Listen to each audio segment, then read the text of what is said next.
আসসালামু আলাইকুম, মুসাফির পেজ থেকে আমি মাসুদ রানা। আজকে হাজির হয়েছি আবারও একটা নতুন ইন্টারেস্টিং ভিডিও নিয়ে। সো আজকের যে টপিকটা নিয়ে আমি কথা বলবো সেই টপিকটা হচ্ছে যারা স্পেনে আসতে চান ইল্লিগালভাবে এবং ইল্লিগালভাবে এসে এখানে লিগ্যাল হতে চান তাদের জন্য এই ভিডিওটা। তা আমি স্পেনে এসেছিলাম 2 থেকে 3 দিনের একটা ছোট্ট ট্যুর দেওয়ার জন্য। এখান থেকে আমি যাচ্ছি সুইজারল্যান্ড।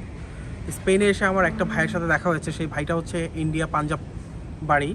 তো পাঞ্জাব থেকে সে প্রথমে ইটালি এসেছে। ইটালি থেকে এখানে এসে অবৈধভাবে সে এখানে আছে এবং সে একটা সময় এখানে কাগজ পাবে, যেটাকে বলে রেসিডেন্সি।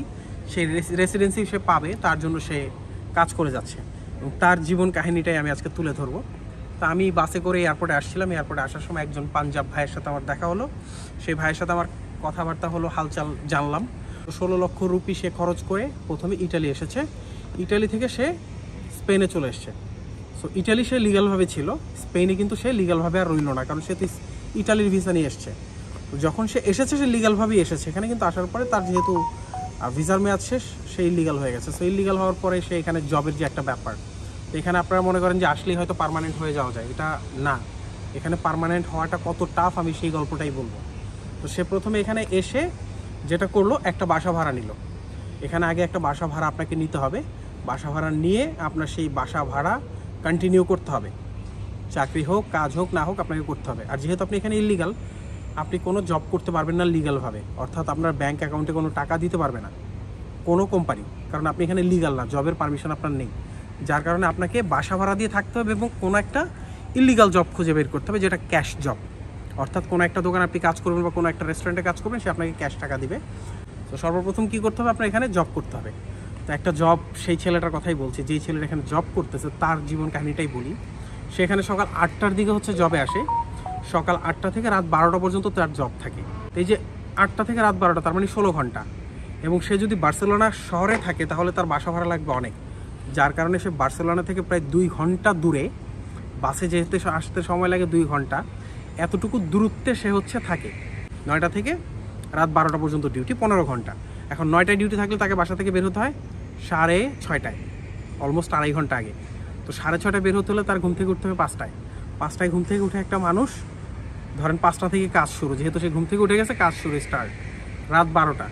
এবং বাসায় ব্যাক করতে করতে তার লাগে নাকি 2টা থেকে 3টা, গিয়ে আবার রান্নাবান্না করতে হয় 4টা বাজে।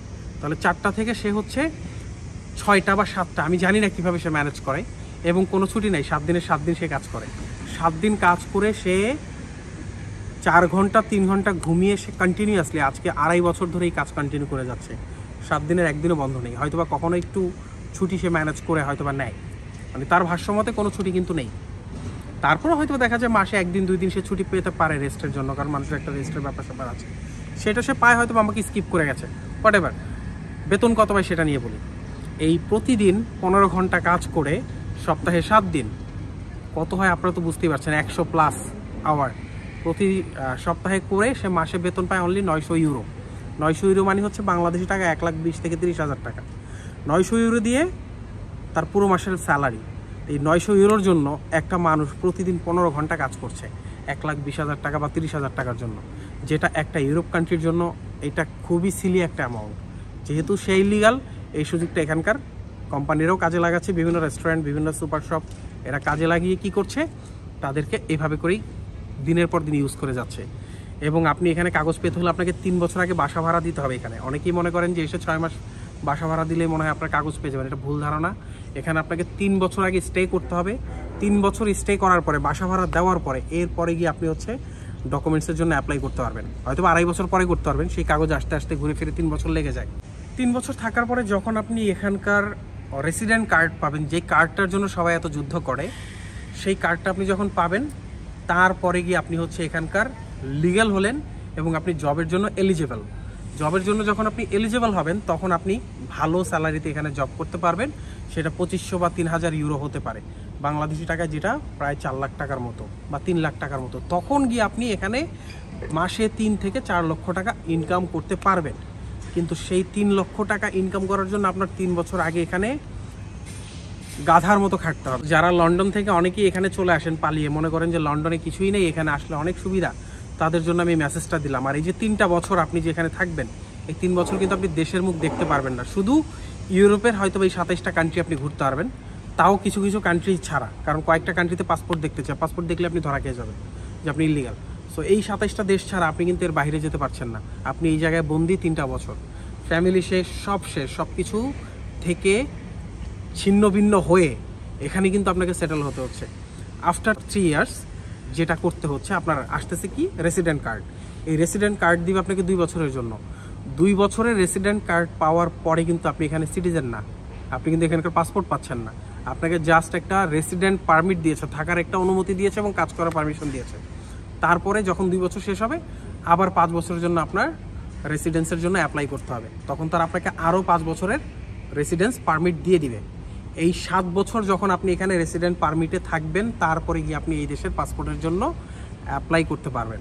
তার মানে হচ্ছে টোটাল 10টা বছর আপনার লাইফ থেকে দেওয়ার পরে গিয়ে কিন্তু আপনি এখানে পাসপোর্ট পাচ্ছেন। ওকে ফাইন, পাসপোর্টটা জরুরি না, এই দেশে ভালো একটা ইনকাম জরুরি।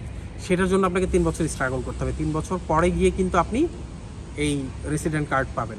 এখন আপনি চিন্তা করেন অল্প বেতনে জব করতে পারবেন কিনা। সর্বশেষ যেটা আমি বলবো, ওই ছেলেটার সাথে যখন কথা বলছিলাম, সব কিছু শোনার পরে আমার সবচেয়ে বেশি কষ্ট যেই জিনিসটাতে লেগেছে, আমি জিজ্ঞেস করেছিলাম যে আপনি সারাদিন যে এত কাজ করেন আপনি ঘুমান কখন? সে তখন উত্তর দিয়েছে যে আমি ইন্ডিয়া গিয়ে ঘুমাবো। এর চাইতে দুঃখজনক আসলে একটা মানুষের লাইফে আর কিছু হতে পারে না, যে সে এখানে ঘুমাতে পারছে না। তার মানে তার ঘুমাতে হলে ইন্ডিয়া গিয়ে ঘুমাতে হবে। কতটুকু কষ্টে সে আছে এবং বাড়ির জন্য তার কতটুকু কষ্ট হচ্ছে, সে চাইলেই দেশে যেতে পারছে না, চাইলেই কাউকে দেখতে পারছে না। তো আপনি চিন্তা করেন আপনি কোন লাইফ বেছে নেবেন, সুস্থভাবে সুন্দরভাবে থাকবেন নাকি ইল্লিগাল ওয়েতে এসে এখানে কাজ করবেন, সেটা আপনার ডিসিশন। আমি জাস্ট আপনাকে রিমাইন্ডার দিলাম, আমি আপনাকে জাস্ট আমার ইনফরমেশনগুলো শেয়ার করলাম। যদি আপনি অনেক বেশি পরিশ্রমী হন, হার্ডওয়ার্কার হন, যে আপনার কাছে 15 ঘন্টা 20 ঘন্টা কিচ্ছু না, 4 ঘন্টা 3 ঘন্টা ঘুমাল আপনার ওকে, তাহলে আপনার জন্য স্পেন ওয়েলকাম ইল্লিগাল ওয়েতে। আর যদি আপনি লিগাল ওয়েতে আসতে পারেন, কিছু টাকা খরচ হোক যাই হোক, লিগাল ওয়েতে আসতে পারলে আপনার টাকা উঠে যাবে 1 বছর না 6 মাসে ইনশাল্লাহ আপনি টাকা তুলে চলতে পারবেন। তা আপনি চিন্তা করেন কোন ওয়েতে যাবেন। সবাই ভালো থাকবেন, সুস্থ থাকবেন। আসসালামু আলাইকুম।